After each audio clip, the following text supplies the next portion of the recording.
Have you ever felt like every day is just a copy of the last? No matter how much you try to change, you always end up in the same place, stuck in the same routine, trapped in an endless loop. And there you are, unsatisfied, overwhelmed by responsibilities and tasks that drain you more and more. It's time to break that cycle once and for all. Today, I'm going to give you the keys to completely reset your life and reinvent yourself from scratch with the wisdom of Stoicism. No more excuses, no more stagnation, just action and real transformation. Because, my friend, the problem isn't life. The problem is how you're living it. You wake up, follow the same routine, tell yourself that one day things will change, but that day never comes. And you know what? It never will unless you make it happen. How much longer are you going to wait? The Stoics understood this centuries ago. The key isn't in the external chaos, but in how you face it. Today, we're going to break free from the outdated beliefs that have kept you trapped, and I'll show you how to use Stoicism to reset your life from scratch. This is the moment. Your new version starts here. Let's go. But first, let me tell you a story that will help you understand the power of reinventing yourself and starting over. This is the story of Pedro. Pedro worked at a big company in a stable and secure office job. He spent his days in front of a screen, crunching numbers and writing reports for executives he had never even met in person. He had been doing the same thing for years, trapped in the monotony of endless meetings, urgent emails, and repetitive tasks that sparked no emotion in him. But his real dream was far from that desk. Pedro had always wanted to travel, to experience different cultures, to discover new ways of living. He dreamed of the freedom to work from anywhere in the world, without being tied to an office or fixed schedules. He imagined himself writing from a cafe in Italy, exploring temples in Japan, or watching the sunset on a beach in Thailand after finishing his workday. But instead, the years passed, and he remained in the same place, living the same days over and over, feeling like life was slipping through his fingers. Until one day, something changed. On his way home, he ran into someone he hadn't seen in a long time, his cousin Laura. They greeted each other enthusiastically, and after catching up, Pedro asked her about her life.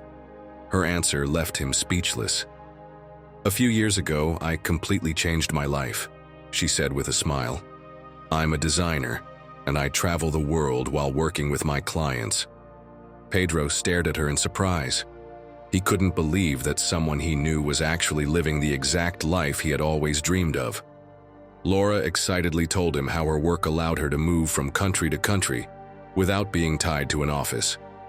"Last month I was in Norway, working from a little house in the mountains. Now, I've been in Mexico for a few weeks visiting family, but in 2 months I'm heading to Asia. I've always wanted to explore that continent, so I plan to spend some time there. Imagine waking up and working from a terrace with a view of the jungle or the ocean. Then, after work, I go out to explore temples and discover amazing places. This is my life now." As Laura spoke, Pedro felt a mix of admiration and frustration. How had she done it? How had she managed to achieve what he had always dreamed of but thought was impossible? He couldn't help but ask out loud, "How did you do it? How did you leave everything behind and start this new life?" Laura smiled and answered honestly, "I realized that if I didn't do it, no one else would do it for me.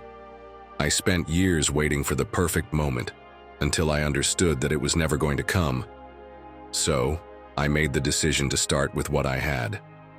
Pedro looked at her curiously, and she explained each step. "First, I learned new skills that would allow me to work from anywhere in the world. Since I always loved graphic design, I took online courses and improved my portfolio. Then I started taking on small projects while still keeping my full-time job. I won't lie, it was exhausting, but every project brought me closer to my goal. After that, I cut my expenses to a minimum and saved enough money to feel secure. I sold things I didn't need and eliminated unnecessary costs. And finally, I prepared a backup plan. I didn't want to jump in blindly, so I found a stable remote job before making the final leap." Pedro remained silent. Laura had done everything he had always wanted to do, and it wasn't magic or luck. It was simply action. That conversation made him realize that the only difference between them was the choices they had made. That same night, instead of collapsing on the couch and getting lost in his phone, he did something different.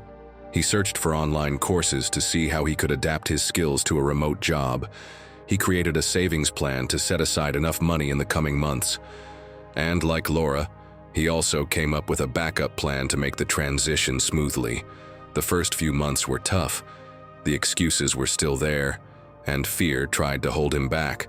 But every small step brought him closer to his dream. He no longer woke up dreading the day ahead. Now he opened his eyes each morning with excitement for a better future.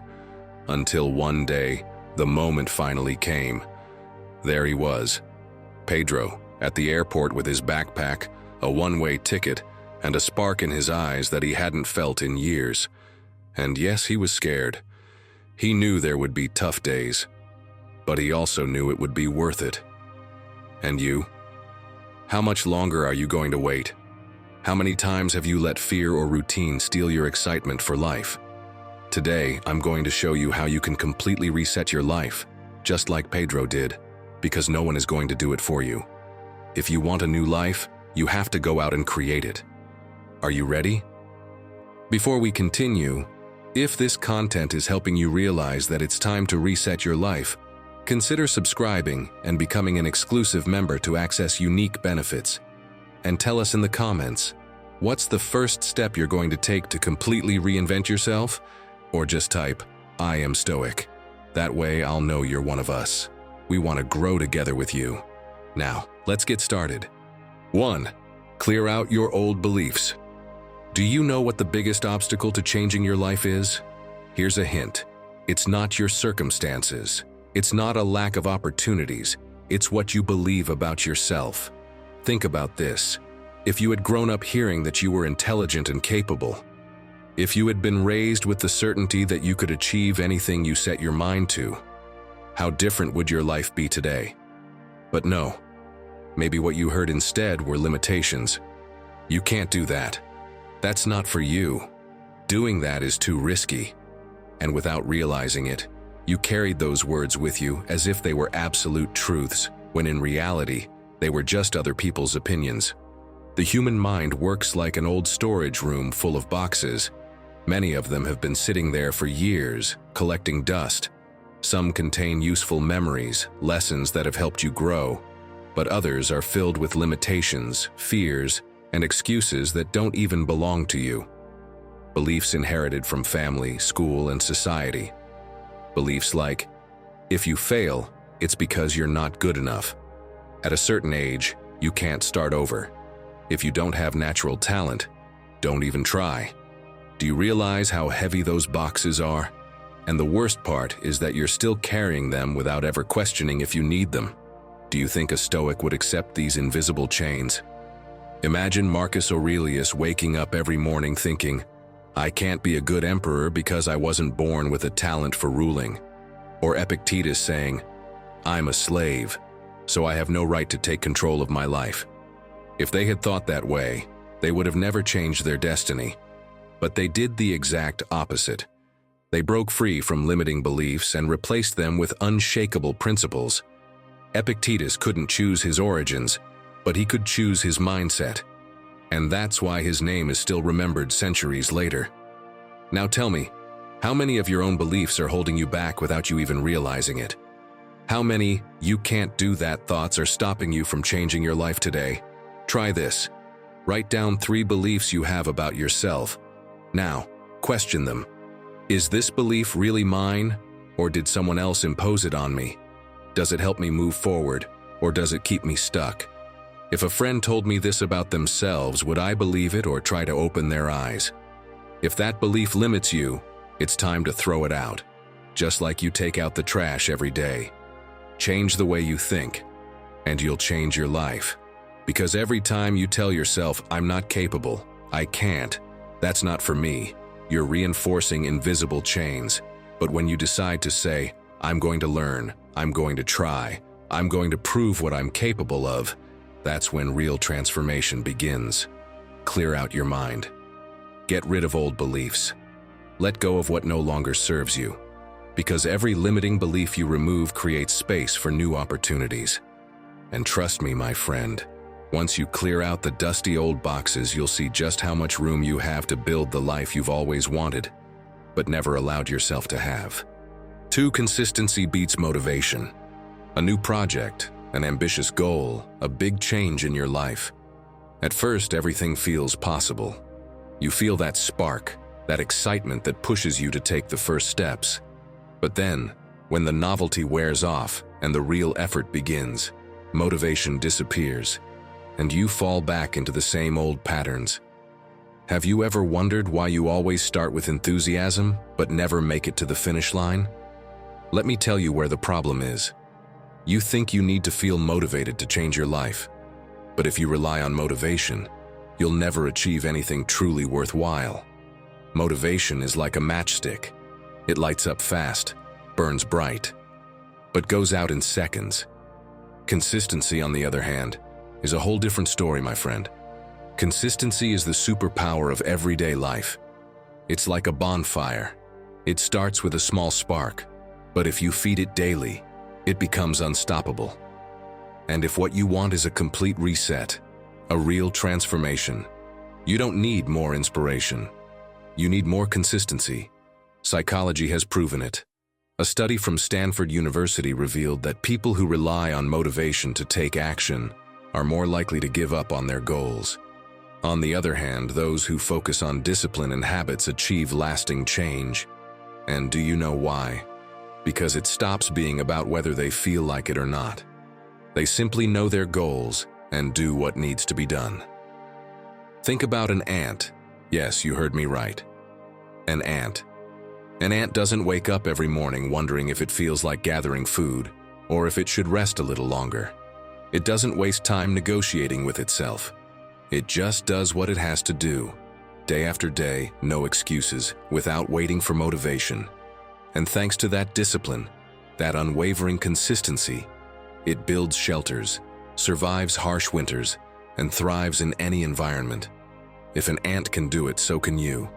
The key is simple. Just act. Don't overthink it. Don't negotiate with yourself. Don't create obstacles.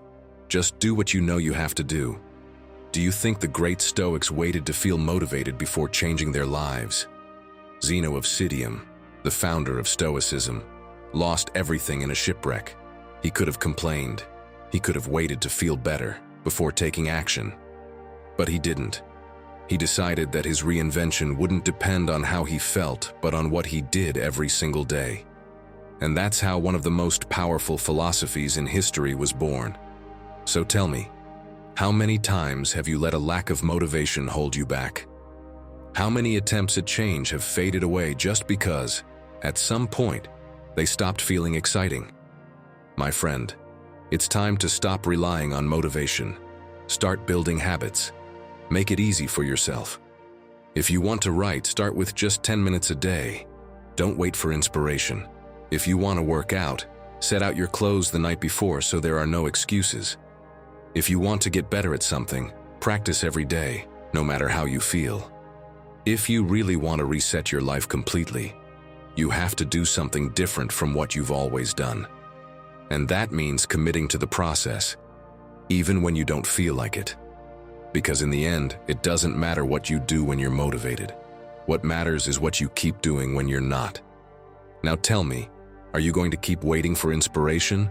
Or are you going to start acting today like an ant, just doing what needs to be done every single day? 3. Make peace with failure. Failing is not the problem.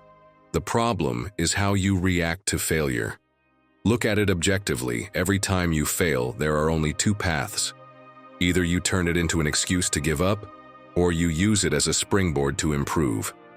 What defines your destiny is not whether you fail or not, because we all do, but what you decide to do with each setback.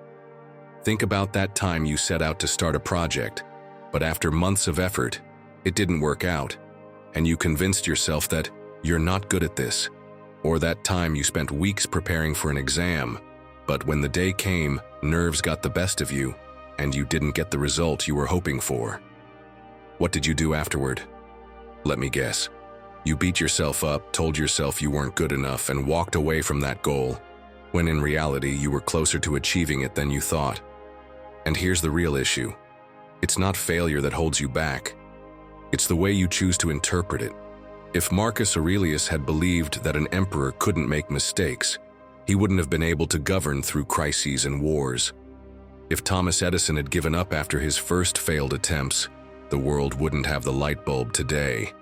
And if Epictetus had thought that a slave had no right to greatness, he would have never become one of the most influential philosophers in history. Now it's clear, isn't it? Sure, from the outside everything seems obvious, but when we look inward, we fail to see things for what they really are.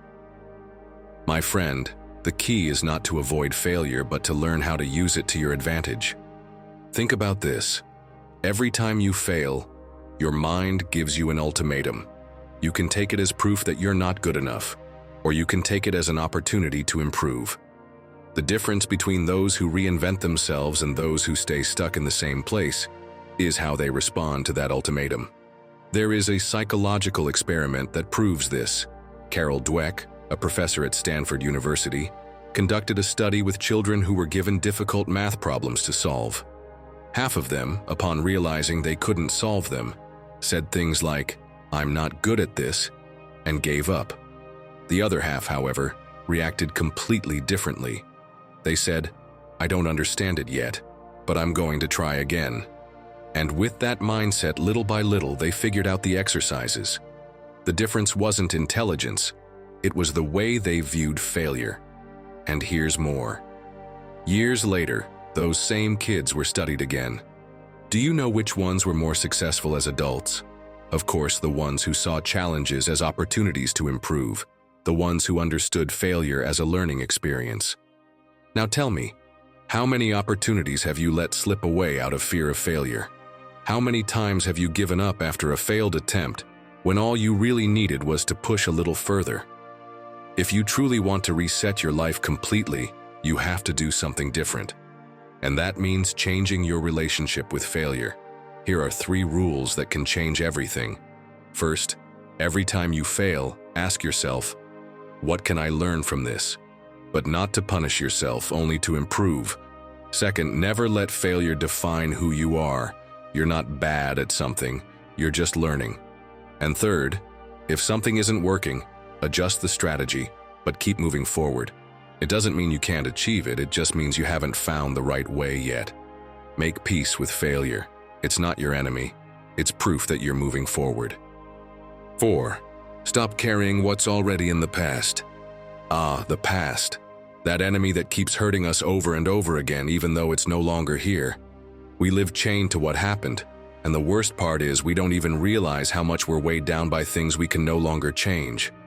Some time ago, I ran into an old friend. The moment I saw him, I noticed something. He was trying to smile, but his posture gave him away. He looked like he was carrying an invisible weight. We sat down to talk, and as soon as I asked how things were going, he let out a sigh. "I feel like I'm not moving forward," he said with that look of someone whose mind is trapped in an endless loop. "If only I could go back and do things differently."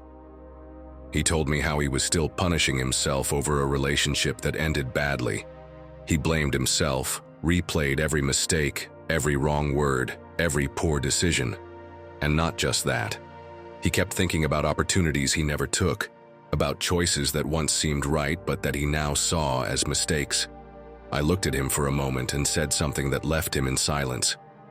The problem isn't what happened. The problem is that you're still living there. Because that's what was destroying him. Not the past itself, but his inability to let it go. Marcus Aurelius put it clearly.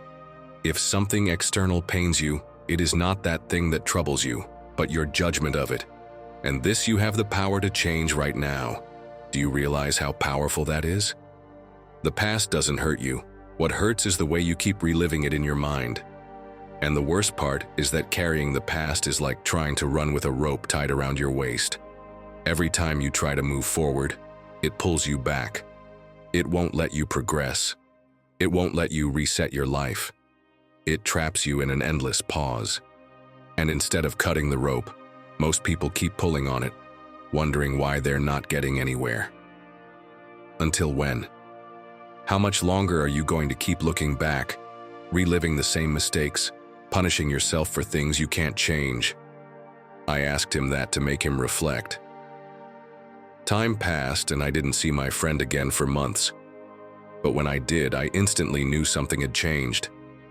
He looked different, lighter.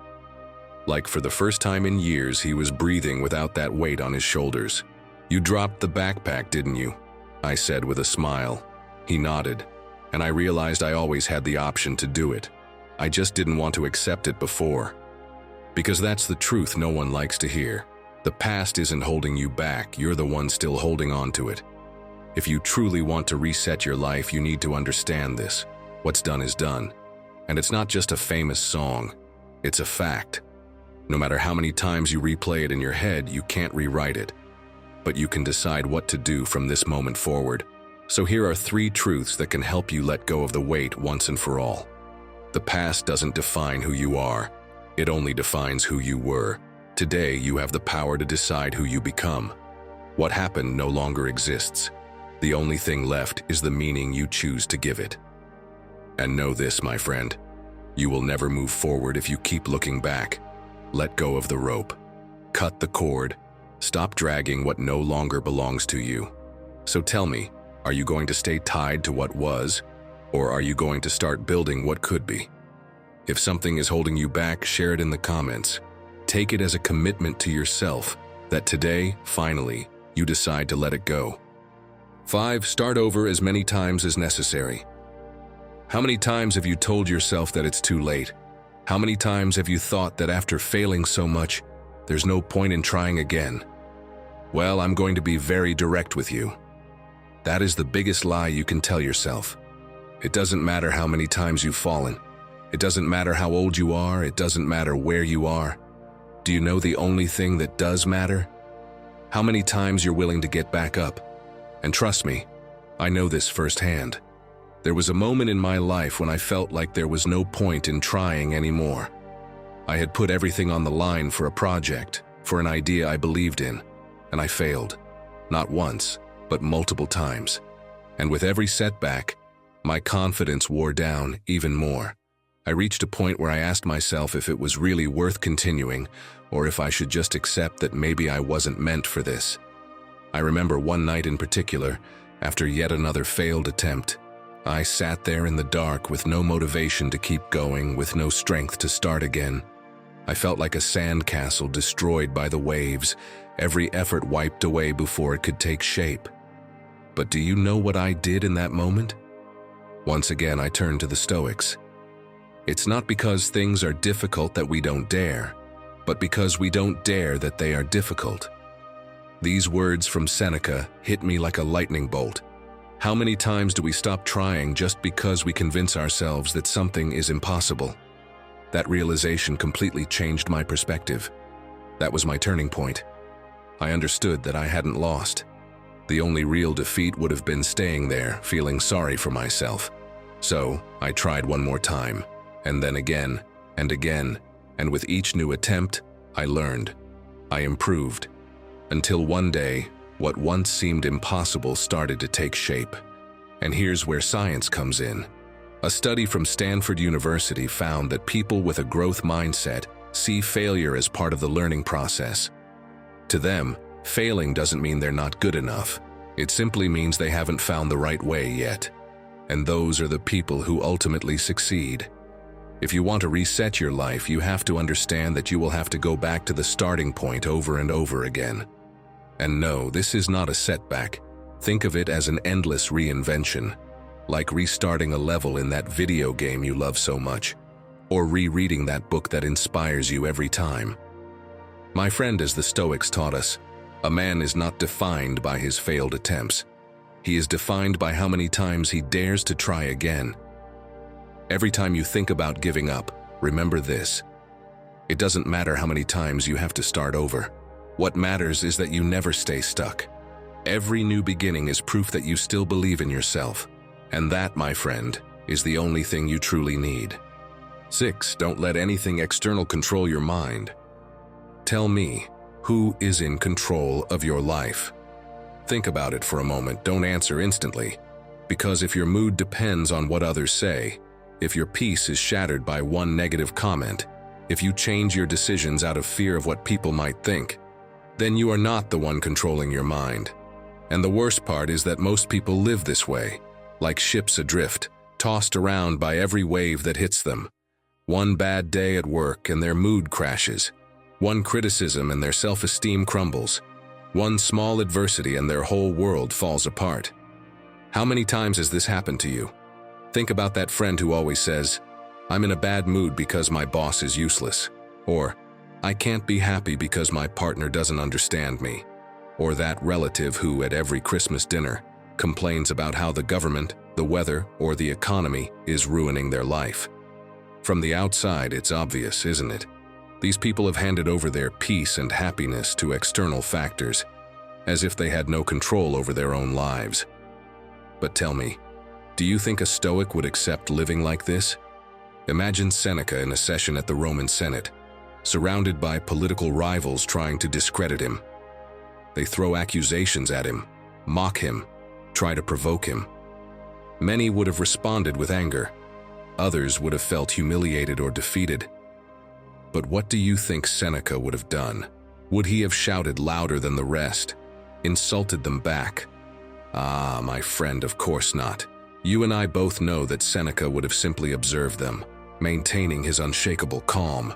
Not because he didn't care, but because he knew that the only thing truly within his control was his own reaction. He had control over his mind, not his adversaries. And no, don't get me wrong, it's not about ignoring what happens around you. It's about deciding how much weight you give it in your life. Marcus Aurelius made it clear, if something external disturbs you, it is not the thing itself that troubles you, but your judgment of it. And you have the power to change that judgment right now. Now let's talk a bit about science. Cognitive behavioral therapy, developed by Aaron Beck, has Stoic roots and teaches how to change our perception of what happens to us. A simple method is this.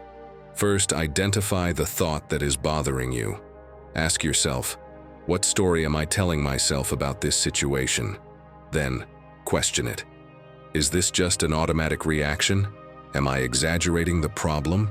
Is it really out of my control? And here's the final trick. Replace it with a more useful interpretation.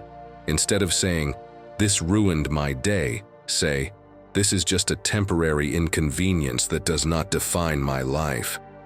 My friend, here's the truth. If you really want to reset your life, you need to shield your mind. Stop giving power to things that don't deserve it. If someone criticizes you, let them criticize. That doesn't change who you are or what you are capable of. If things don't go as expected, keep moving forward. Not everything is in your control, but your reaction always is.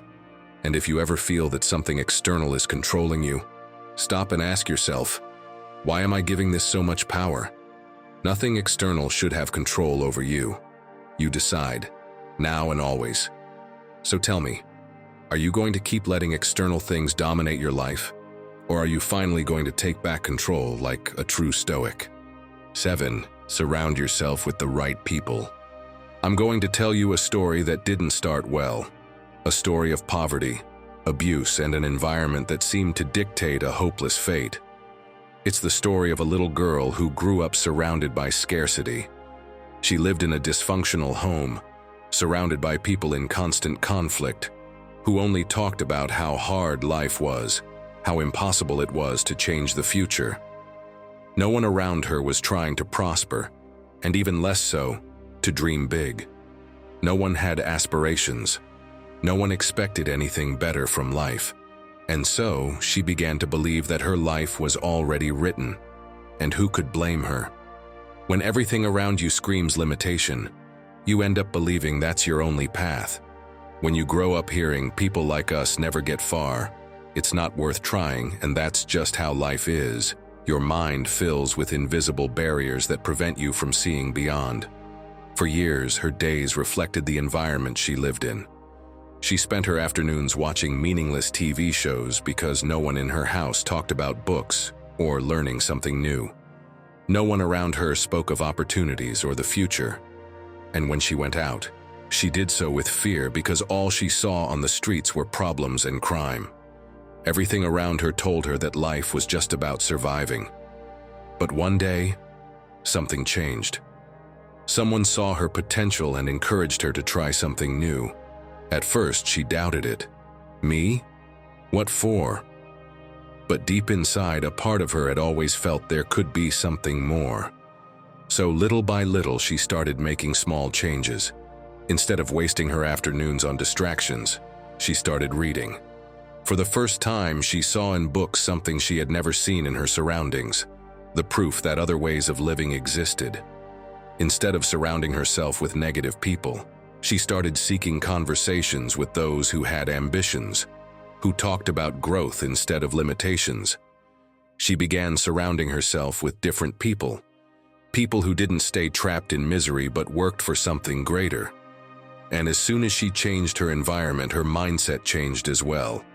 And if I tell you who this little girl was, you'll understand that the rest is history. That girl was Oprah Winfrey. If she had stayed in the same environment, listening to the same voices telling her she had no options, she would have never gotten to where she is today. She changed her circle, and in doing so, she changed her destiny. Because your environment is not just a reflection of your life, it's a magnet. It absorbs you, conditions you, and pulls you in the same direction as the majority. So tell me, how do you expect to change your life if you're still surrounded by the same people leading you to the same place? How do you expect to start fresh if you're walking alongside those who only see the end? Do you know who understood this perfectly? Seneca. He said, "Spending time with bad people will make you bad as well. However, being in contact with honest people will only benefit you, even if that wasn't your intention." If you spend your days with people who only complain, you will end up seeing life through the same eyes. If you surround yourself with those who settle for less sooner or later, you'll place your own ceiling over your head. If your environment is full of people who say, "It's impossible," how do you expect to convince yourself that it is possible? It makes no sense.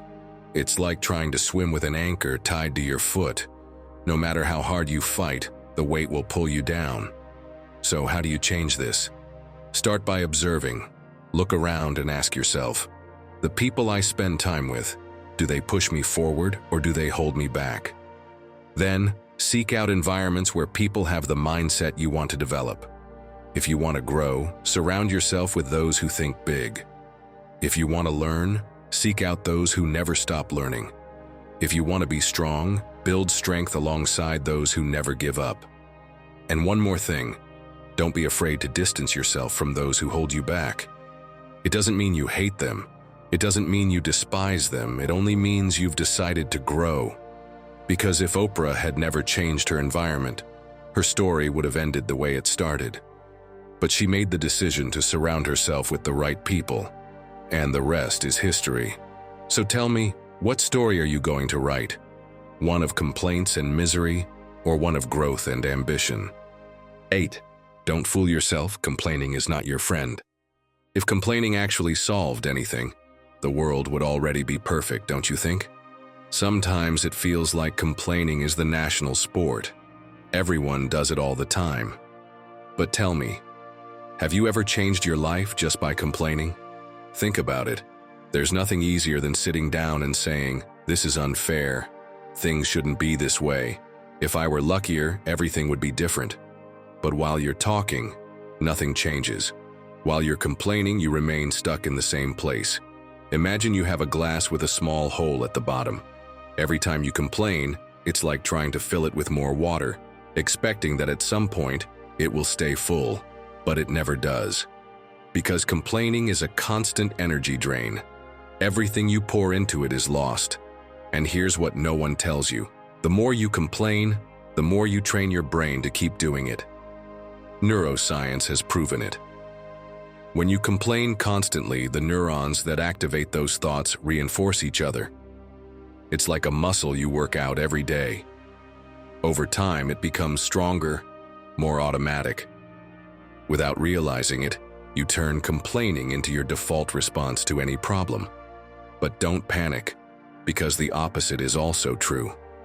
If you decide to stop complaining, your brain starts looking for solutions instead of problems. Studies have shown that people who reduce their level of complaining and focus their energy on action experience less stress, greater mental clarity, and a stronger sense of control over their lives. So now tell me, what do you prefer? A brain that reinforces your victim mentality, or a brain that trains you to move forward? Epictetus understood this perfectly. It's not things that disturb us, but our opinion of them. And in case you forgot, this Stoic philosopher was a slave for most of his life. If he managed to eliminate complaining, what excuse do you have not to? It's not traffic that makes you angry, it's your interpretation of it. It's not the lack of opportunities that frustrates you, it's how you choose to face it. Complaining doesn't change reality, it only changes your mindset, and it does so for the worse. Do you want to know what people who truly move forward do? They take responsibility. They accept what they can't change and take action on what they can. Which brings us to this question: what would happen if today, just for today, you decided not to complain about anything? If the day is cloudy, instead of saying, "What terrible weather," keep doing what you were going to do anyway. If traffic is unbearable, instead of getting frustrated, use that time to learn something new with an audiobook. If things don't go as expected, instead of cursing, ask yourself, well, what can I do now? My friend, these might seem like small changes, but believe me, the difference between a person who changes their life and one who stays stuck in complaints is simple. One spends their energy on words, the other on actions. Marcus Aurelius summed it up in a powerful phrase: stop debating what a good man should be one. Complaining is the chain keeping you tied to the same place. It's time to break it into 1,000 pieces and move forward into your new life. 9. The magic of habits. If you really want to reinvent yourself, forget about overnight transformations. Don't be fooled by TV commercials. Real change doesn't happen in a single moment, but in the small actions you repeat every day. Think of a tree. It doesn't grow strong overnight. Its roots don't suddenly appear, and its trunk doesn't become sturdy in an instant. Every day, every drop of water, every ray of sunshine, and every inch of growth accumulated makes the difference. That's how it grows, slowly but relentlessly. And that's exactly how true transformation happens in your life. Your life isn't just the result of big decisions. It's the reflection of the small habits you build daily. James Clear, in his book Atomic Habits, explains a key principle. You do not rise to the level of your goals. You fall to the level of your systems. Do you know what that means? It doesn't matter how badly you want to change your life if you keep repeating the same old mistakes every day. If you want different results, you need different habits. And here's the key: progress isn't measured in big leaps, but in small, consistent improvements. In his book, Clear teaches us about the powerful 1% concept. If you improve by just 1% every day, by the end of the year, the transformation is massive. But if you decline by 1% every day, the deterioration is just as inevitable. My friend, everything you do is taking you in a direction. The question is, are you going the right way? The Stoics understood this principle centuries before it became a trend. Seneca insisted that reading about virtue and discipline wasn't enough. You had to practice them daily. Greatness isn't a destination. It's the result of small actions repeated with consistency. You don't become strong by training once. You don't become wise by reading a single book. Everything comes down to repetition. And I know what you're thinking. It's easier to watch Netflix before bed than to read a book that helps you grow. It's more fun to spend hours on a video game than to dedicate part of your day to working on your purpose. It's more comfortable to stay the same. But here's the key question. What do you prefer? Comfort and entertainment, or growth and reinvention? If you really want to reset your life, you need to take that question seriously. And if you decide to take the leap, let me show you how to build habits that truly transform you. James Clear gives us two fundamental lessons in his book. The first, design your environment to work in your favor. If you want to stop wasting time on your phone, leave it in another room while you work. If you want to start working out, don't rely on motivation. Lay out your gym clothes the night before and make it as easy as possible to go. The second key lesson, make the habit part of your identity. Instead of saying, "I want to read more," tell yourself, "I am a person who never stops learning." Instead of saying, "I want to be disciplined," say, "I am someone who always does what needs to be done." Because when you identify with who you want to be, it simply becomes natural. The Stoics didn't see self-discipline as a burden, but as the essence of who they were. Marcus Aurelius didn't need motivation to write his reflections every morning. Epictetus didn't need reminders to act with patience and resilience. They had made it their way of life. So here's a powerful piece of advice. If you truly want to reset your life, don't wait for a moment of inspiration. Build habits that take you where you want to be. Because that's the magic of habits. You don't need to change your life all at once. You just need to start doing something better today and repeat it tomorrow. 10. Do what you must, not what's easy. The easy path is always there, whispering in your ear, "It's okay, you can do it tomorrow. Take a break, you'll get to it later." And of course, who doesn't like comfort? It's easy to sleep a little longer, to stay in bed where it's warm, to hit the snooze button and put off that change you know you need. The hard part is getting up, moving when no one is forcing you to.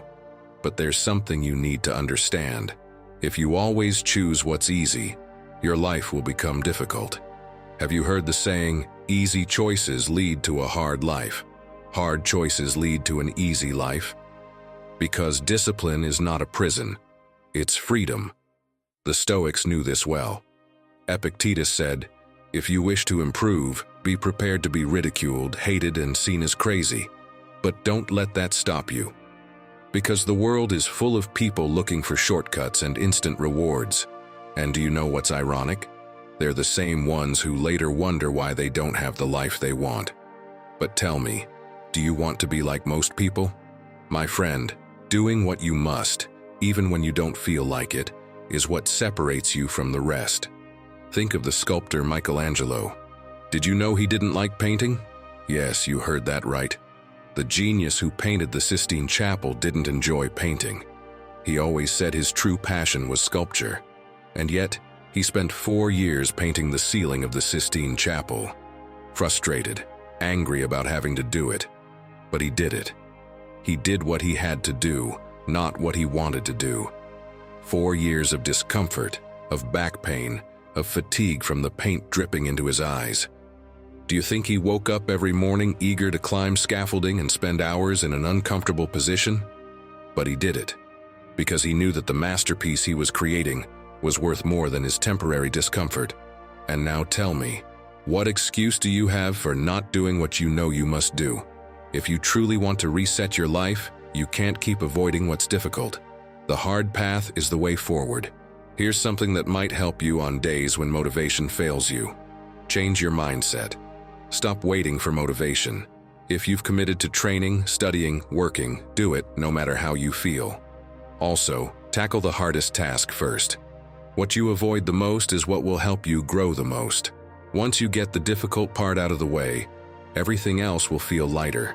And finally, remind yourself, every time you choose what's easy, you choose to stay the same.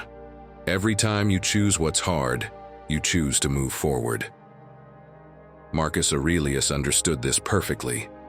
He didn't want to get out of bed on those cold Roman mornings. Like anyone, he felt the temptation to stay under the covers. But he asked himself, was I born to stay in bed or to do the work of a human being? Because in the end, life doesn't reward you for what you say you'll do. It rewards you for what you actually do. So say goodbye to comfort, start doing what you must, and your transformation will be inevitable. 11. Turn off autopilot. Have you ever noticed how you go through your days? The alarm rings, you turn it off without thinking. You check your phone before getting up. You get ready for a day that feels exactly like the one before. You go to work or handle your tasks without questioning anything. You come home, distract yourself with whatever's in front of you, and then you repeat the cycle the next day. And just like that, days, weeks, and months go by, on autopilot, until one day, you realize that years have passed and you're still in the exact same place. Tell me the truth. How many times have you done something without even remembering the exact moment you did it? How many times have you finished a day without being able to point out what you actually did to get closer to the life you want? Because that's the problem with autopilot. It keeps you busy, but it doesn't let you move forward. Psychology has taught us that the human brain is always looking for efficiency, which is why it automates behaviors. Psychologist and Nobel Prize winner Daniel Kahneman explained this through his theory of two thinking systems. System 1 is fast, automatic, and emotional, while System 2 is slow, conscious, and rational. If you let your life be dominated by System 1, you become someone who just reacts instead of someone who decides. And my friend, we already know what happens if you don't decide. You will never be able to change the direction of your life. Our Stoic friends understood this long before psychologists studied it. Marcus Aurelius was not an emperor who simply drifted through the routine of power. Every morning before starting his day, he wrote in his meditations, reflected on his purpose, and prepared himself for whatever challenges lay ahead. But imagine if he hadn't. Imagine the emperor waking up without thinking, attending meetings without questioning anything, signing documents without reflecting, returning to his chambers at night without having made a single conscious decision. He wouldn't have been Marcus Aurelius. He would have been a pawn in his own life, but he didn't let autopilot control his existence. Every day, he took charge. He asked himself, what challenges will I face today? What kind of man do I want to be? Am I acting with virtue, or am I just letting the day pass? Think about this. How many times have you made a decision just because it was the easiest option, without asking yourself if it was really the best choice for you? If you'll take my advice, that way of living ends today. If you want to reset your life, the first thing you must do is turn off autopilot. And if you're wondering how, here's what psychology tells us. Start questioning everything. Every action you take, ask yourself, am I choosing this, or is it just a meaningless habit? Do something different every day. Change your routine, break the inertia, challenge your mind. The people who grow are the ones who question the way things have always been done. And most importantly, give meaning to the start of your day. Take a moment each morning to decide how you want to live your day. Don't let the world decide for you, because in the end, either you take control of your life or someone else will do it for you. And when you look back years from now, make sure it's not to regret all the time you spent in autopilot, but to feel proud of the person you've become. Now tell me, in what area of your life do you feel like you're still on autopilot? Tell me in the comments. I want to know what the first thing you'll change is. And stay with me just a little longer, because now comes the key to personal reinvention. 12. Act as if you already are who you want to be. This is the difference between staying stuck in the attempt or becoming the person you truly want to be. Because everything we've talked about so far won't matter if you keep seeing yourself as someone who wants to change instead of someone who is already changing. Your mind is the driving force behind everything. If you think you're weak, you will act like a weak person. If you tell yourself you can't, your body and actions will follow that command. But if you start thinking and acting like the person you want to become, everything around you will begin to align with that version of yourself. This is what psychology calls the self-identity effect. Psychologist Robert Cialdini proved that people act according to the identity they believe they have. If you see yourself as a disciplined person, you will start acting like one. If you tell yourself you are strong, you will begin making decisions like a strong person. And this isn't a new theory. Centuries ago, Epictetus said, "First tell yourself what you will be, and then do what you must do." The Stoics didn't wait to feel ready. They acted as the person they wanted to be until they became that person. Have you ever heard the phrase, "fake it till you make it"? Well, something like that, but with a lot more wisdom behind it. Think about it for a moment. Imagine someone who tells themselves every day, "I'm a failure, I always mess things up, I'll never achieve anything." What do you think happens? Their mind accepts it as truth, and their life shapes itself around that belief. Why even try if they've already convinced themselves it's pointless? Now imagine that same person starts repeating, "I am capable, I am improving every day. My actions create my destiny." At first it won't feel real, but if they act accordingly, if they make decisions aligned with that new identity, sooner or later, that identity will become reality. It's like sculpting a statue out of a block of marble. Every action, every decision, every thought is a chisel strike. If you strike randomly, without direction, the figure will never emerge. But if you strike with intention, with consistency, with vision, sooner or later the version of yourself that has always been inside will take shape. So here's my challenge for you. What would happen if, starting today, you acted as if you already were the person you want to be? If you want to be disciplined, act like a disciplined person. Don't wait to feel motivated. If you want confidence, speak and move as if you already had it. Your mind will follow. If you want success, think and decide like someone who is already on their way to achieving it. Marcus Aurelius put it beautifully. The happiness of your life depends on the quality of your thoughts. And if today you change how you think and how you act, you'll be leaving behind who you were and welcoming the person you were always meant to be. My friend, this isn't about waiting for the perfect moment to change your life. It's about taking steps every day toward your new self. Reinventing yourself isn't a one-time event. It's a daily choice. Every thought, every decision, every small habit builds the life you truly desire. Start seeing yourself as the person you are destined to be and act accordingly. Because real transformation doesn't happen when you think about it. It happens when you live it. If you've made it this far, it means you're ready for change. Prove it by writing in the comments, "I become my best version." That way, I'll know who the true Stoic warriors are who made it to the end. Don't forget to subscribe, hit the notification bell, and give this video a like so you don't miss out on what's coming next. I also invite you to check out our playlist, which you'll see on the screen. It's packed with ideas, stories, and advice to help you navigate life with more wisdom and confidence. Click it, and let's keep moving forward together. Until next time, take care and keep embracing your inner Stoic.